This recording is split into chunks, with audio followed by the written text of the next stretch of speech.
Okay, once again, 5 minutes of Bitachon. Welcome back. Again, I just want to give a quick thank you to those who join live, as everyone who gets to listen to the recordings benefits, because we all know it's a different conversation when you know there's someone on the other end. So we're in the middle of the 24th chapter here in Bitachon, and the Bais Halevi is discussing that when you have Bitachon, it saves you from Averos. And I want to just reiterate the point that we left off with before we continue. The Bais Halevi says that when you have bitachon, you're saved from chanufa. You're saved from flattery.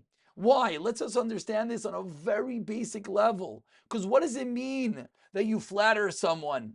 What it means is that you think that you're convincing them to get your intended outcome. I need a raise. I need permission. I need something. So I'm going to convince you, and then you're going to give me my intended result. Says the Bais Halevi, that's beyond ridiculous. What does that mean? Of course, let's just go through the mechanics. There's ishtadlus, but who will determine whether it happens or not? Of course, that's a Kodesh Baruch Hu. Of course, that's Hashem.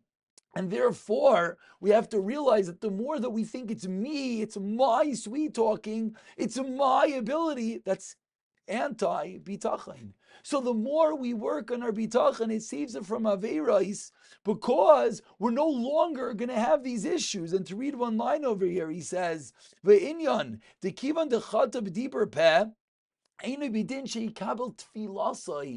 the Bais Halevi, what happens when we utilize our mouth inappropriately? Whether it's in nivel peh, whether it's in just lashon hara, or whether it's in, like we're talking now, chanufa, flattery. What happens is our tefillahs don't go anywhere. Why?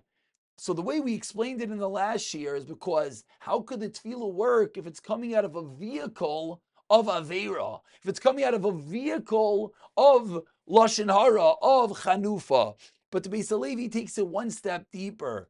And he says, the Ein Kategar Nasa Sanegar. And this is perfectly appropriate. We're sitting Rosh Hashanah time, Elul time, and we know that a shofar of a para is pasul. What is the reason? I'll just read you the words over here. Gemara in Rosh Hashanah, shofar shel para is pasul, v'afal gav, even though over there we say only lifnai v'lifnim, in the Kodesh HaKodashim. Why? Because the egel, we don't want a remembrance of a vera that we did in the Kodesh HaKodashim. But says the Gemara, the shofar kivan dilizikaron kasi, because the shofar is coming as a remembrance, ki lifnim dami. It's as if you're inside the Kodesh HaKodashim. So we can use that shofar. Says the Bais Halevi, beautiful. Now we can understand that when you daven, it's the same thing. Why? What direction do we daven in? Well, we daven Mizrach, right? And let's say in Yerushalayim, you daven towards the Kaisel. Yerushalayim, the Kaisel. The Beis HaMikdash, towards the Kodesh HaKodashim. And like we've learned, the Mesilas Yesharim teaches us that when you take those 3 steps into Shemona Esrei, what are we supposed to be depicting? That we're walking into the Kodesh HaKodashim. We're standing in front of the Aron. HaKadosh Baruch Hu comes down and we're talking directly to Hashem. So where are we? We're kilifnai v'lifnim. We're inside the Kodesh HaKodashim. In such a place, you want to utilize a mouth that was violating chanufa, flattery. You want to utilize a mouth that thought, oh, I could convince you, which is anti-bitachon. And with that mouth in the Kodesh HaKodashim, you want to go, oh Hashem, please give me good health. Oh Hashem, give me parnasa. You know what Hashem says, Rahman al-Itzlan? Oh, now you're asking me?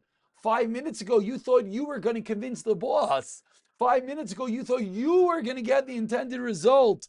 And now you're coming, and now you want to say that, oh, Hashem, please help me. Says the Bais Halevi, how important it is that we have to realize that the more we focus on bitachon, we have all these sidebar benefits. So hopefully, as we keep on refocusing, we'll realize we need our tefillah. We need to be able to talk to our Father in heaven. The last thing we need is Hashem to say, oh, I don't want that mouth inside here. And b'siyata d'shemaya, we will be zayich.